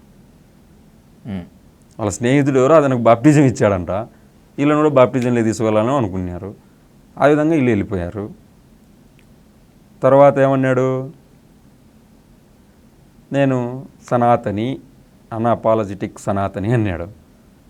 అంటే పెరియార్ రామస్వామి, తర్వాత చేగువేర, తర్వాత ఈ బాప్టిజము, ఇవన్నీ మిక్సీలో వేసి గ్రైండర్లో రుబ్బి తీసుకొని వచ్చి సనాతని అయ్యాడా ఏందనేది నాకు అర్థం కావట్లే. సనాతని అంటే ఏంటి అసలు, ఏంటి అసలు సనాతని అంటే? హిందూ ధర్మం. నేను ఒక హిందువుగా నేను చెప్తున్నా, నాకు తెలిసినంత వరకు. నేనేమో అతన్ని విమర్శించాలని కదా, అతను కొద్దిగా తెలుసుకోవాలని నేను అతన్ని విమర్శించే స్థాయి కూడా నాకు లేదనుకుంటా. నాకు తెలిసి అతను ప్రజల మైండ్ సెట్ను మారుస్తున్నాడు. ఏ రోజుకు ఆ రోజుకు ఎట్లా పడితే అట్లా అతను ఏం మాట్లాడితే అదే కరెక్ట్ అని నమ్మే వాళ్ళు ఉన్నంతకాలం అతను కరెక్టే అవుతూ ఉంటాడు. ఆ మైండ్ సెట్లోంచి బయటికి రాలేకున్నారు. ఇప్పుడు ఎక్కడో ఏదో తప్పు చేస్తే ఈయన గుడిమెట్లు కడగడము, గుడిమెట్లు కడిగితే పాపాలు పోవు కదా. పోనీ మనం మన ఇంట్లో హిందువులుగా ఉంటున్నాము. ఆయనే చెప్పాడు ఒకనొక టైంలో, నాకు అది కూడా గుర్తుంది. మా నాన్న హారతిపల్లెంలో సిగరెట్ ముట్టించేవాడు అని చెప్పాడు. పోనీ అప్పుడు నువ్వు మీ నాన్నగారికి చెప్పలేని వయసు కావచ్చు, అలా చేయడం తప్పు అని అనుకోవచ్చు. మీ నాన్న ఆ విధంగా చేసి ఉండొచ్చు. మీరు చేసింది ఏంటి? మీరు రామస్వామిని ఆదర్శంగా తీసుకున్నారు, భగత్ సింగ్ ఆత్మహత్య చేసుకున్నాడు అన్నాడు. భగత్ సింగ్ ఆత్మహత్య చేసుకోవడం ఏంది? ఆ విధంగా వీళ్ళందరినీ తీసుకెళ్ళాడు జన సైనికులను. పోనీ మనం హిందువులుగా, నేను పెద్ద సనాతని, పెద్ద హిందువునిగా బలంగా నిలబడ్డాను, నేను హిందూ ధర్మం కోసం నిలబడతాను అని మాట్లాడుతున్నాడు. మన పిల్లల పేర్లు ఏంటి? నేను హిందువును, నేను గుడికి పోతా, మేము అయ్యను పిలుచుకొచ్చుకొని పెళ్లి చేసుకున్నాము, అయ్యను పిలుచుకొచ్చుకొని దినాలు చేసుకుంటాం, అయ్యను పిలుచుకొచ్చుకొని వాస్తులు చూపించుకుంటాం, అయ్యను పిలుచుకొచ్చుకొని మేము అన్ని కార్యక్రమాలు చేసుకుంటాం. అంటే మేము హిందువులమే కదా మేము కూడా. అంటే అందరికీ కనపచ్చేట్టుగా అవన్నీ చేర్చేని మేము హిందువులమైనట్ట. మేము అన్నీ చేసుకుంటా ఉంటాం అయ్యను పిలుచుకొచ్చుకొని. అంత మాత్రాన నువ్వు కనపచ్చేట్టుగా చేస్తే నువ్వు పెద్ద హిందువును అని చెప్పేసి నమ్మాలా? మేము కాదంటే ఎట్టయితుంది? మన ఇంట్లో మన పిల్లల పేర్లు ఏంటి? ఫస్ట్ నేనేమంటానంటే, నువ్వు ఆ సనాతన ధర్మంలోకి చాలా గట్టిగా నిలబడాలి, బలంగా నిలబడ్డాను అని చెప్పే టైంలో మన ఇంటి నుంచి స్టార్ట్ కావాలంటున్నా. మన ఇంట్లో స్టార్ట్ అయితే ఆటోమేటిక్గా నువ్వు జనాల్లోకి వెళ్ళేసరికి పవన్ కళ్యాణ్ అనే వ్యక్తి సనాతన ధర్మం కోసం ఇంట్లో వాళ్ళ పేర్లు కూడా మార్చేసి మొత్తం పూర్తిగా హిందూ ధర్మంలోకి వచ్చేసాడు అని చెప్పేసి నమ్ముతాం కదా. నేను అది కోరుకుంటున్నా ఆయన నుంచి. ఆయన హిందూ ధర్మాన్ని పాటించడం నేను గొప్పగా ఫీల్ అవుతా. ఓకే, ఆయన హిందూ ధర్మాన్ని పాటించాలనే కోరుకుంటున్నా, హిందువుల కోసం మేలు చేయాలనే కోరుకుంటున్నా, హిందువులకు ఎక్కడ అన్యాయం జరిగినా ఆయన నిలబడాలనే కోరుకుంటున్నా. ఆయన హిందూ సంక్షేమం కోసం, హిందూ ధార్మికత కోసం పాటుపడాలని కోరుకుంటున్నా. హిందువుల కోసం ఆయన ఏ పని చేసినా కూడా నేను సమర్థించుతా హిందువుల కోసం. కానీ మన ఇంటి నుంచి స్టార్ట్ చేయమని కోరుకుంటున్నా. రైట్ రవీందర్ రెడ్డి గారు, ఇంటర్వ్యూ స్టార్టింగ్లో చెప్పుకున్నట్లుగానే న్యాయస్థానాలను, పోలీసులను గౌరవిస్తూ మనకు కొన్ని పరిధులు ఉన్నాయి కాబట్టి నేను అదేవిధంగా ప్రశ్నలు అడిగాను, మీరు కూడా దాదాపు అదేవిధంగా సమాధానాలు ఇచ్చారు. మీరు ఆన్ రికార్డ్ నాకు మాట ఇచ్చారు, కేసులన్నీ వీగిపోయినప్పుడు, మాట్లాడాల్సినటువంటి సమయం వచ్చినప్పుడు, ఊపిరి గట్టిగా తీసుకోవాల్సినటువంటిది వచ్చినప్పుడు అన్నీ వివరిస్తాను, విశదీకరిస్తాను అని చెప్పి. మాట తప్పకండి, నేను కూడా మాట తప్పను. ఖచ్చితంగా మళ్ళీ కూర్చుందాం, మళ్ళీ మాట్లాడదాం. I will wait for that day. Thank you so much for this time Ravindra Reddy garu. ఖచ్చితంగా సార్, ఖచ్చితంగా కూర్చుందాం, ఖచ్చితంగా మాట్లాడదాం. Thank you.